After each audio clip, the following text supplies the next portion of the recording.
ধানমন্ডি ৩২ একেবারে এক সপ্তাহের আলোচিত একটা টপিক।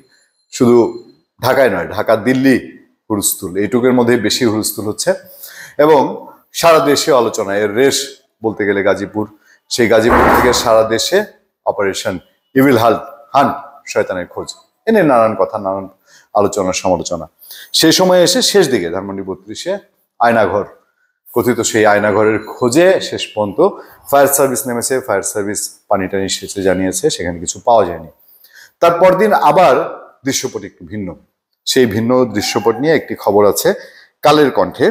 কালের কণ্ঠ তারা বলছে, হেডলাইন করেছে, ধানমন্ডি ৩২ নম্বরে মিলেছে হাড়গোড়, ল্যাবে হবে পরীক্ষা। কার, কিসের এই হাড়গোড়? নিশ্চয়ই ল্যাবে পরীক্ষা হবে। ল্যাবে পরীক্ষার পরেই ফাইনালি বলা যাবে। কারো কোনো মন্তব্য করা এখানে নিশ্চয়ই ঠিক হবে না, অন্তত আইনের ভাষায় ধারণার কথা বলা যেতে পারে।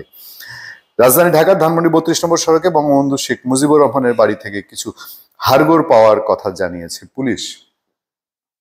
ধানমন্ডি থানার ভারপ্রাপ্ত কর্মকর্তা ওসি আলী আহমেদ মাসুদ এই তথ্য গণমাধ্যমকে নিশ্চিত করেছেন। থানা পুলিশ বলছে সেখানে কিছু হাড়গোড় পাওয়া গেছে, সেগুলো মানুষের কিনা পরীক্ষার পর জানা যাবে।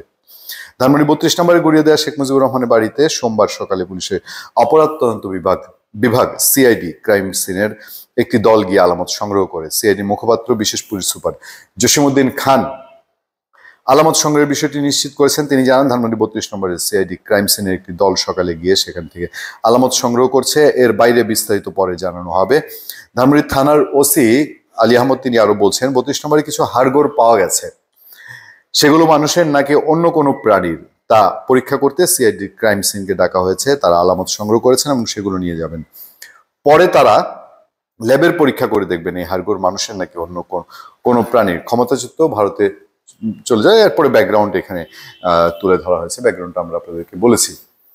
এখন ফায়ার সার্ভিস যে বললো ওখানে কিছু পাওয়া যায়নি, তারপর হাড়গোড় পাওয়া গেছে। ধরেন আয়নাঘর বলতে যেটা বোঝানো হচ্ছে পাওয়া যায়নি, অন্য কোথাও হয়তো পাওয়া গেছে। কতগুলো প্রেডিকশন, ধরেন সম্ভাব্য আয়নাঘর বা আশঙ্কা কথা যেটা আয়নাঘর, সেই আয়নাঘর নিয়ে সোশ্যাল মিডিয়ায় অনেকেই তোলপাড় করেছেন যারা এনটি আওয়ামী লীগ প্ল্যাটফর্মের। আর আওয়ামী লীগ প্ল্যাটফর্মের যারা, তারা বলছেন কিসের আয়নাঘর টায়নাঘর, এখানে কোনো আয়নাঘর নাই। দুই মতই কিন্তু সোশ্যাল মিডিয়া আপনারা দেখেছেন। মূলধারার কোনো গণমাধ্যমে ওইভাবে সেটা আসেনি। কোনো রাজনীতিবিদও স্পষ্ট করে বলেছেন বলে আমাদের চোখে পড়েনি যে ওখানে আয়নাঘর আছে বা আয়নাঘর নেই। আমরা বলেছি মূল আয়নাঘর যেটা অরিজিনাল, প্রধান উপদেষ্টা পরিদর্শনে যাবেন দেশি বিদেশি সাংবাদিক নিয়ে। সেই আয়নাঘর একটা ভয়ঙ্কর ভয়ার্থ জিনিস, সেদিক থেকে নজর যেন অন্যদিকে সরে না যায়।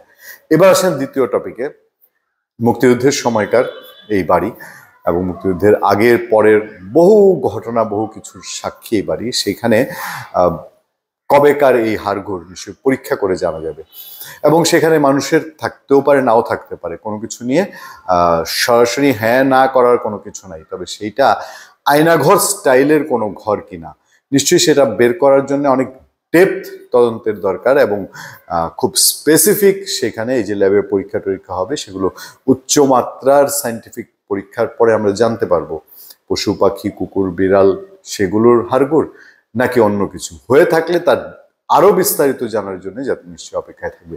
ধন্যবাদ সবাইকে, ভালো থাকবেন, সুস্থ থাকবেন। আপনাদের সাথে আমি আতিক রহমান পূর্ণিয়া।